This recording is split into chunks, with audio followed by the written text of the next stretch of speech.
In the year 1884, an iron bridge was built in Denton, Texas.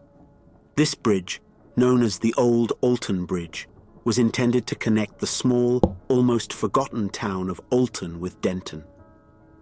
Alton, established in 1848, was little more than a blip on the map, beginning with a single resident and chosen as the legal heart of Denton County. However, once the county seat moved to Denton, Alton faded into oblivion, its residents scattering to other places.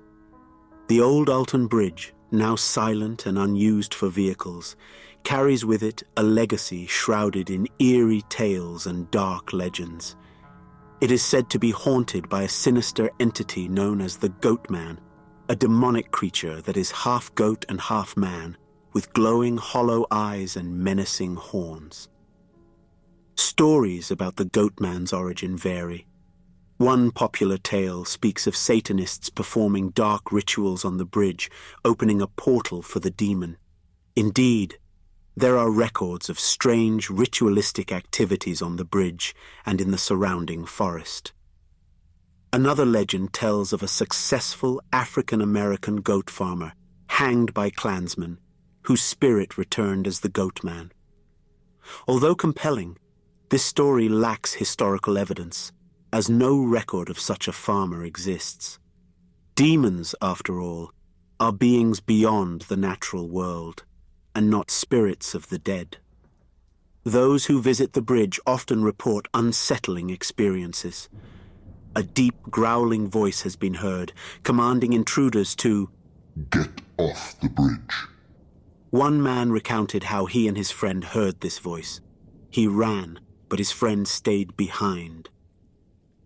To his horror, he watched as his friend was dragged towards the railing and thrown into the water below. The sound of hoofbeats often follows those who dare to cross the bridge, as if something unseen is chasing them away.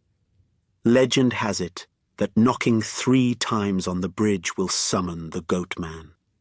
For nearly a century, there have been rumors of people vanishing near the bridge and in the woods that surround it.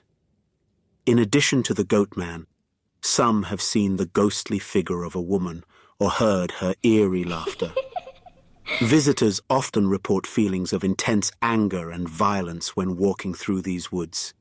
The area is believed to be a site for satanic rituals, attempting to summon dark forces.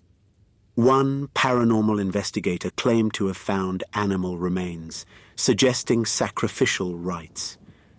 The situation grew so alarming, local pet stores stopped selling cats due to the number of them found sacrificed in the woods. The Goat-man, and perhaps other entities around the bridge, are said to be extremely dangerous. People have reported being thrown, dragged, and even scratched. 3 scratches, a mark believed to mock the Holy Trinity, a signature of demonic attacks. Overwhelming feelings of aggression have led some to nearly lose control. One investigator was so overcome with violent thoughts that she envisioned murdering her entire team. Leaving behind the haunting tales of the Old Alton Bridge in Texas, we venture further north, where dark legends and eerie folklore blend seamlessly with the landscape. Our next stop is near Louisville, Kentucky, where a dangerous train trestle spans a small creek, hiding sinister secrets within its rusted beams. This trestle, rising 90 feet above Pope Lick Creek, has been the site of countless eerie encounters and tragic accidents over the years. Over a dozen people have met their end in this area, with many believing that a creature that is half man and half goat is responsible for these mysterious deaths. This is the legend of the Pope Lick Goat-man. Intriguingly, the Pope Lick Goat-man bears a striking resemblance to the Goat-man of the Old Alton Bridge. Both cryptids are described as monstrous figures, half man and half goat. The Pope Lick Goat-man is known to walk upright on 2 cloven-hoofed legs, its body covered in greasy fur and sharp horns jutting from a pale forehead. These similarities suggest a deeper, perhaps even more unsettling connection between these legends. Dating back to the 1960s, rumors began of a creature lurking beneath the old train trestle. The Pope-lick Goat-man has become an infamous figure in local folklore, blending the supernatural with the terrifying reality of the trestle's very real danger. There are various origin stories for this creature. One popular tale suggests that the monster is a vengeful circus freak seeking retribution for the cruel treatment it endured. Another story claims that it is the twisted reincarnation of a farmer who sacrificed goats to Satan in exchange for immortality. Regardless of its true origin, the Pope-lick Goat-man is said to possess hypnotic powers, luring people onto the trestle with a mesmerizing gaze or mimicking the voices of those they trust. Once entranced, victims are either struck by the passing train, jump to their deaths, or face the creature's wrath. Despite its classification as an urban legend, the trestle's real danger cannot be ignored. The trestle itself is a dangerous place. With no railings and no safe havens, for those who venture onto it must choose between facing the oncoming train or a deadly fall. Despite its weathered appearance and its aura of abandonment, the Pope-lick trestle is far from inactive. Trains frequently thunder across the aging structure, their presence a stark contrast to the quiet, eerie atmosphere that surrounds the area. The sense of desolation is deceptive, masking the peril posed by the regular and often unexpected arrival of locomotives. The bridge's seemingly forsaken state belies the very real and continuous danger it harbors for those drawn in by the legend of the Goat-man. The surrounding hills and dense forest make it nearly impossible to hear the train's approach until it's too late.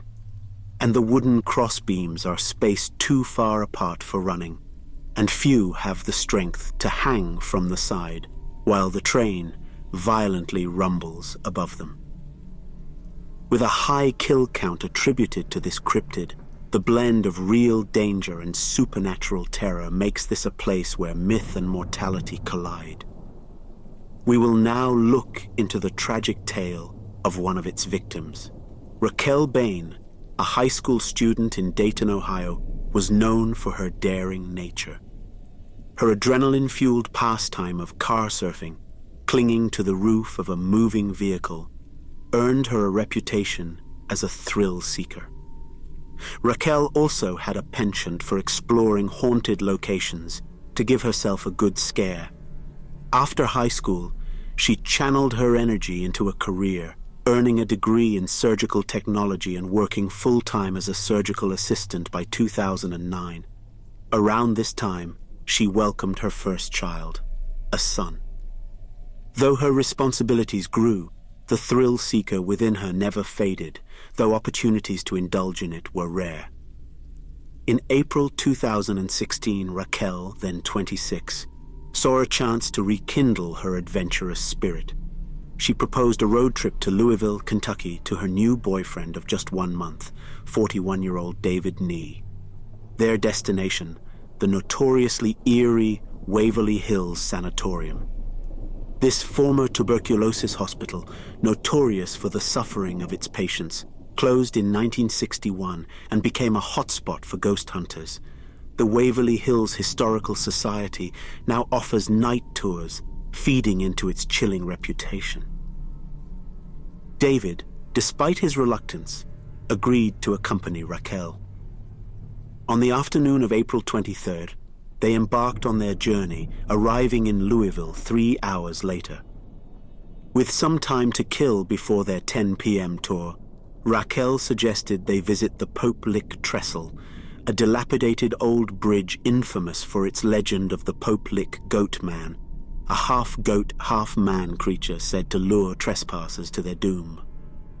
Although wary, David couldn't resist Raquel's enthusiasm.